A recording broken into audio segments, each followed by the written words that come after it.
তাহলে দেখ, আজকে আমরা কি শিখবো বলতো?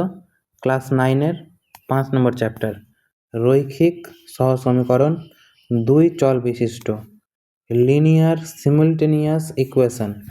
এবার ধর আমি লিখলাম হচ্ছে একটা এ, তার মাথায় x plus B Y plus কি সি সমান সমান 0। এখানে দেখ, এর মাথায় কিছু আছে, কিছু নাই মানে 1 আছে। এর মাথায় কিছু আছে, কিছু নাই মানে 1 আছে। এর মাথায় কিছু নাই মানে 1 আছে, 1 আছে, 1 আছে। তাহলে এই যে মাথার মধ্যে যেগুলো থাকে কি না, এগুলোকে আমরা কি বলি বলতো? বাংলাতে বলি হচ্ছে ঘাত, আর ইংলিশে কি বলি? পাওয়ার বলি, ঠিক আছে? এবার পাওয়ার যদি 1 হয়, এখানে যেমন 1 আছে না, পাওয়ার 1 হলে তাকে কি বলবো? রৈখিক। 1 হলে রৈখিক।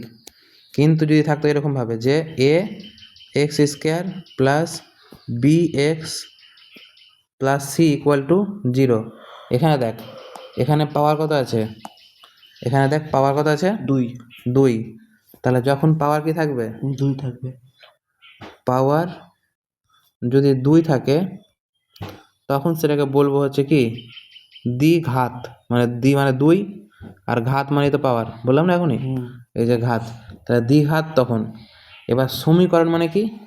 যখন সমান সমান, এই যে চিহ্নটা কি সমান সমান, এটা সমান, এটা চিহ্নটা কি সমান সমান। তাহলে যখনই সমান সমান থাকবে তখনই সেটাকে কি বলবো? সমীকরণ। বুঝতে পারলাম? তাহলে যদি এখন 3 থাকতো, এখানে 2 এর জায়গাতে কি থাকতো? 3 থাকতো, তখন কি হতো? ত্রিঘাত সমীকরণ। বুঝতে পারলি? তাহলে এত কিছু আমরা বুঝবো না, এবার যেটা আমি এখন বললাম সেটা বুঝ। তাহলে প্রথম কথা যেটা আমরা দেখতে পাচ্ছি যে এখানে কি আছে? সমান সমান আছে, অর্থাৎ যখনই সমান সমান থাকবে সেটা হয়ে যাবে কি হবে বলতো? সমান সমান মানেই কি সমীকরণ, ঠিক আছে? আর পাওয়ার যেগুলোকে কি বলি? ঘাত বলি। মানে 1-এর বেশি কোথাও ঘাত আছে কি? সবই 1 আছে, তাহলে এগুলোকে কি বলবো? ইংলিশে বলবো পাওয়ার, আর বাংলায় বলবো ঘাত। আর যখন 1 ঘাত থাকবে তখন সেটাকে বলবো কি? রৈখিক। তাহলে এটা কি হলো? এক কথায় বলতে গেলে এটা পুরোটা কি হয়ে গেল? এই পুরোটা হয়ে গেল কি? এই পুরোটা হয়ে গেল রৈখিক সমীকরণ। বুঝতে পারলি কি পারলি না? ওটাই বলেছে যে রৈখিক সমীকরণ।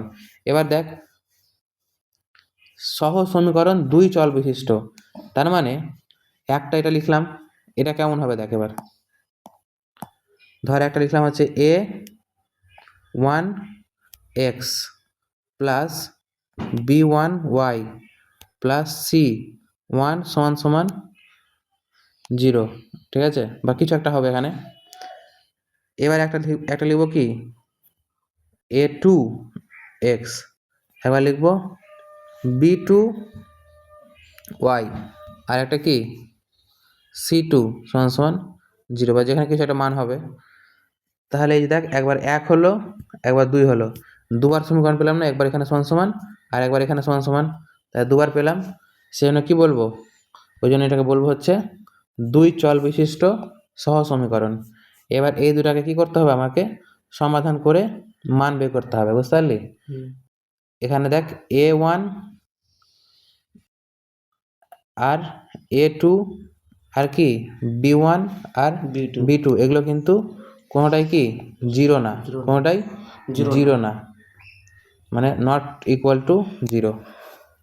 বুঝতে পেরেছিস কি পারিস নি?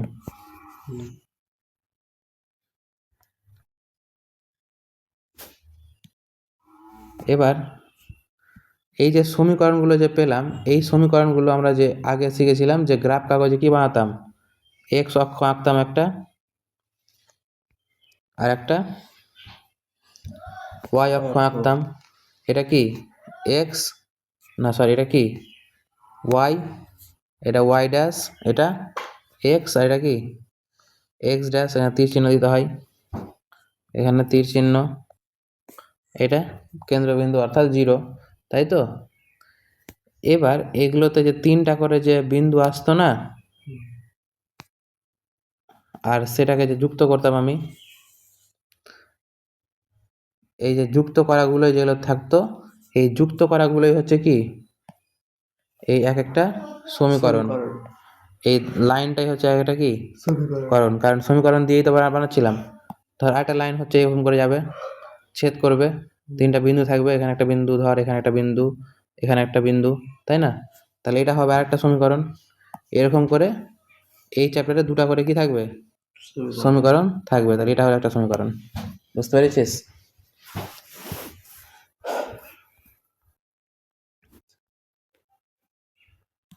তাহলে এগুলো যেগুলো বললাম এগুলো জাস্ট বোঝানোর জন্য বললাম।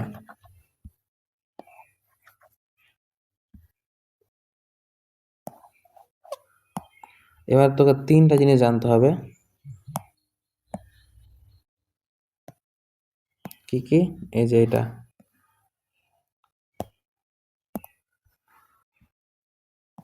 ধর একটা এরকম করে একটা রেখা আসলো, এটা একটা সমীকরণ তো, জানিস তো?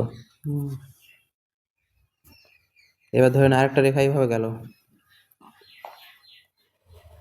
যেটা আমরা এর আগের অঙ্কতে আমরা করেছিলাম, এর আগের চ্যাপ্টার 3 নম্বর চ্যাপ্টারে।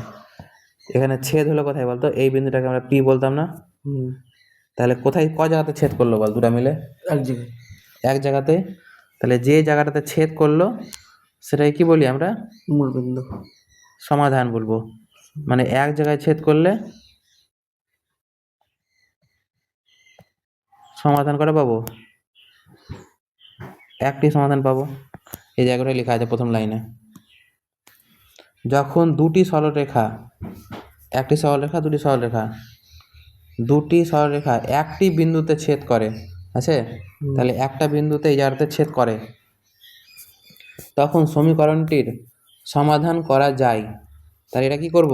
আমরা এর আগের 3 নম্বর চ্যাপ্টারে যে এক্স আর ওয়াই এর মান বের করেছিলাম, এরকম করে আঁকছিলাম, আর এখানে যেখানে মিল ছিল সেটাই তো অ্যান্সার বেরাচ্ছিল না? হ্যাঁ, তার মানে কি এটাকে সমাধান করা যায়। এবং কটা সমাধান পাবো বল? বুঝতে পেরেছিস কেন একটা পেলাম? কারণ এক জায়গাতে মিললো মানে একটাই সমাধান পাবো। এবার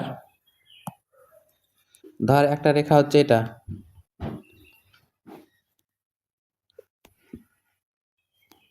ঠিক আছে? নাম দিয়ে দিলাম। এবার রেখার নাম কি? A B.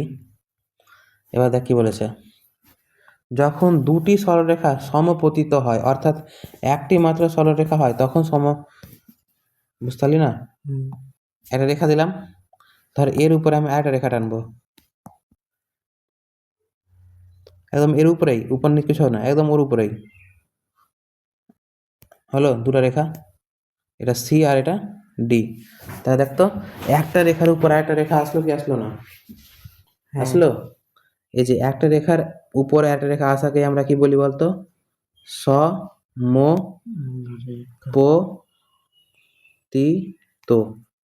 সমপতিত কি? সরল রেখা, ঠিক আছে? তাহলে দেখ ওটাই বলেছে যে যখন দুটি সরলরেখা সমপতিত হয়, মানে একের উপরে একটা কি হয়ে যায়? মিশে যায়। আর ওই জন্য দেখ দুটা সরলরেখা মনে হচ্ছে না, একটাই মনে হচ্ছে, অর্থাৎ একটি মাত্র সরলরেখা হয়, তখন সমীকরণটি, তাহলে এগুলো যে রেখাগুলো যে তৈরি করেছিলাম সেগুলো কি এরকম করে একটা সমীকরণ ছিল না?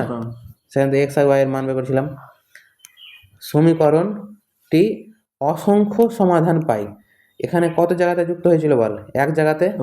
কিন্তু এখানে দেখ কত যুক্ত হয়েছে, এখানে এখানে এখানে এখানে এখানে কতবার? অসংখ্য। তাহলে অসংখ্য না? তাহলে এখানে আমি সমাধান করে পাবো সমাধান কত থাকবে? অসংখ্য। অসংখ্য মানে এতটা সমাধান থাকবে যে আমরা সমাধান করতে করতে মাথা খারাপ হয়ে যাবে, কিন্তু অ্যান্সার শেষ হবে না। এবার ধর আমি আরেকটা দেখাচ্ছি, এটা একটা রেখা আঁকলাম, তাহলে এটা কি একটা সমীকরণ থেকে একটা রেখা আঁকলাম? বিনা সমীকরণ থেকে রেখা আসবে কি গ্রাফে? তাই এটা দিলাম কি এ দিলাম, এটা কি দিব? বি। এবার ধর এখানে একটা দিলাম, এটা কি দিলাম? সি আর ডি, ঠিক আছে?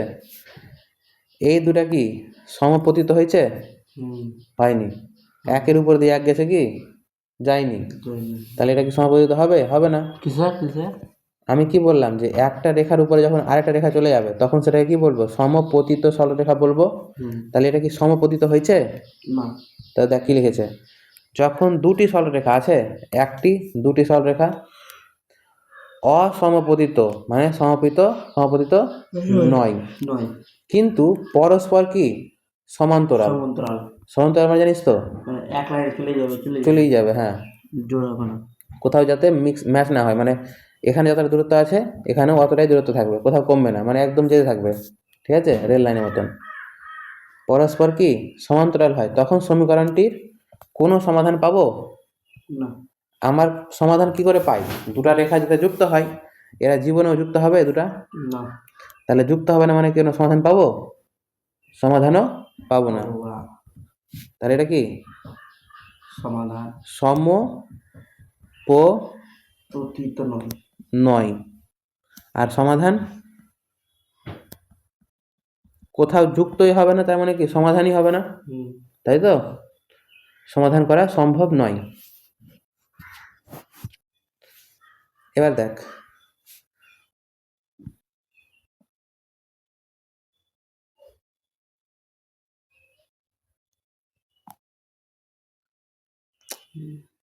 কি বানিয়ে বসাই দিই। তিনটা শর্ত পেলাম, এবার তিনটা শর্তকে আমি লিখতে পারি। এখানে কি বলতো, A1 আর এখানে A2 বি এরা সমান সমান হবে না, B1 বাই B2 সমান সমান নয় এটা। আর এখানে কি বলতো, A1 by A2 R B1 by B2 এটা সমান সমান হবে না। এটা সমান সমান হবে। স্যার কেন হবে, কারণ হচ্ছে দেখ, এর এটা উপর আবার দিয়ে গেছে, বুঝলি, একের উপরে এক গেছে, তার মানে কি সমান সমান হবে। এবার দেখ একের উপরে এক গেছে মানে কি সবই সমান, সবই তো একদম একটাই লাইন না, এটাই যেটা লাইন এ বি যেটা line c d same line, তাহলে আলাদা লাইন কি, তাহলে কি যা বেরাবে সবই সেম বেরাবে, তাহলে C1 আর কি C2টাও কি হবে সমান সমান, বুঝলি। কিন্তু এখানে দেখ দুটাই কি গেছে, সমান সমান গেছে, কিন্তু একের উপরে ম্যাচিং হয়নি, গেছে তো একইভাবেই, এ যত যাবে এ তত দূরে যাবে। তাহলে এখানে কি হবে বলতো, A1 আর A2 আর B1 আর যে B2 থাকবে এরা কিন্তু কি হবে এখানেও সমান সমান, কিন্তু যেটা C1 আর যেটা C2 থাকবে এটা কিন্তু কি হবে না, C1 C2 টা এখানে করা হবে না। কোনটা কোনখানে হলো না, C1 C2 এখানে করা হবে না। ওখানে C1 C2 সমান সমানও হতে পারে, নাও হতে পারে, আমার জানা নাই ওখানে, মানে ওখানে তুই কিছু বলতে পারবি না, সব হতে পারে ওখানে, সব সমান, এটা C1 এখানে সমানই হবে, এই সবটাই সমান হবে এখানে, আর এখানে শুধু সিটা সমান হবে না, বাকিটা সমান হবে, আর এখানে এই দুটাও সমান হবে না, কিচ্ছু সমান হবে না। সিটাকে নিয়ে সমান হবে না কোনখানে, এখানে এই দেখেন এখানে এখানে সমান হলো না, কারণ দেখ কোথাও ম্যাচিংই হচ্ছে না না। আর এখানে সমান সমান কেন হলো, কারণ একেবারে সবই সেম, একটার উপরেই একটা আছে, বুঝতে পারলি, সমীকরণটা পুরোটাই কি হয়ে যাবে, সেম হয়ে যাবে, বুঝতে পেরেছিস কি পারিস নি।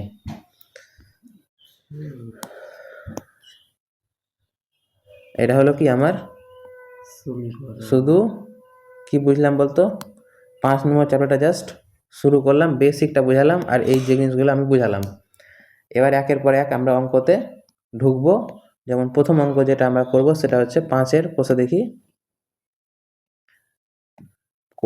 1-এর অঙ্ক, ঠিক আছে, কিন্তু এটা করব কখন বলতো, এর পরের দিন, ঠিক আছে।